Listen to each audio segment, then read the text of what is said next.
Dak li qed nipproponu nistgħu inwettquh għax għandna l-kredibilità politika u ekonomika.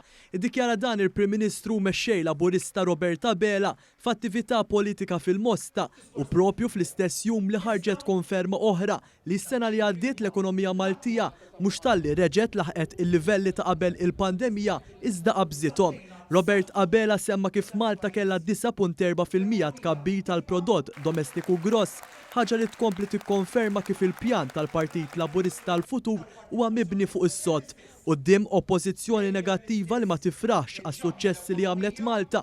Dr. Abela għal kif dawn iż-żminijiet wara poplu li fem li kellu tmexxija b'saħħitha poplu wieħed u ħabbriki. M'għaddiet ġurnata waħda li ma bdewx isemmu listi ma nafx kemm kuluri. U l-lista s-sewda semmew, u l-lista l-griża, u l-lista l-bajda. Ħaġa waħda ma kienux qed jaraw iżda ħbib tiegħi. Il-kuluri abjad u aħmar.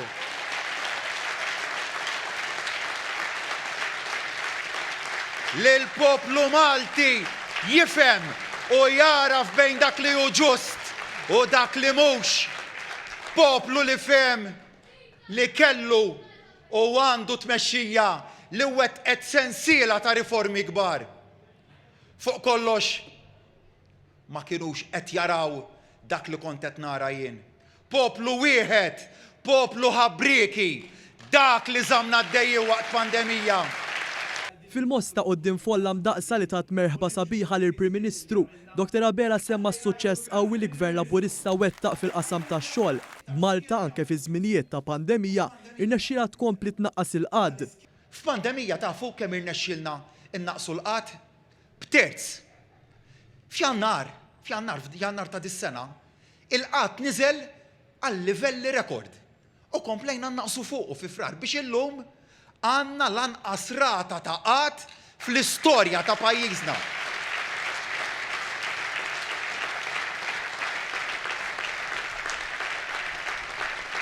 Wieħed minn kull 3 persuni li kienu jirreġistraw sentejn ilu waqt pandemija illum qed jaħdmu.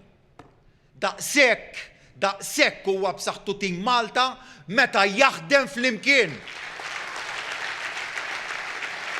Ma naqas li l-Prim Ministru jsemmi r-riżultati pożittivi li kisbet Malta fl-aħħar xhur. Hawnhekk huwa qal li Gvern Laburista ħadem u investa kemm felaħ sabiex jilħaq bosta miri li lan warajhom hemm il-kwalità tal-ħajja tan-nies. Ara ma neqfux naħdmu, ara ma nikkuntentawx b'dal-miri. Ġiet il-Kummissjoni Ewropea u l-Credit Rating Agencies u tejbulna l-miri għax rawna li se naslu qabel.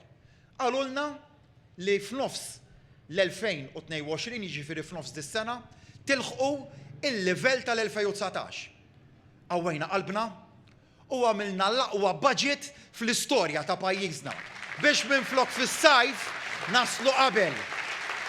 U llum, propju llum toħroġ l-istatistika uffiċjali u għandna konferma li l-magna ekonomika tat-tim Malta ma waqqafa xejn.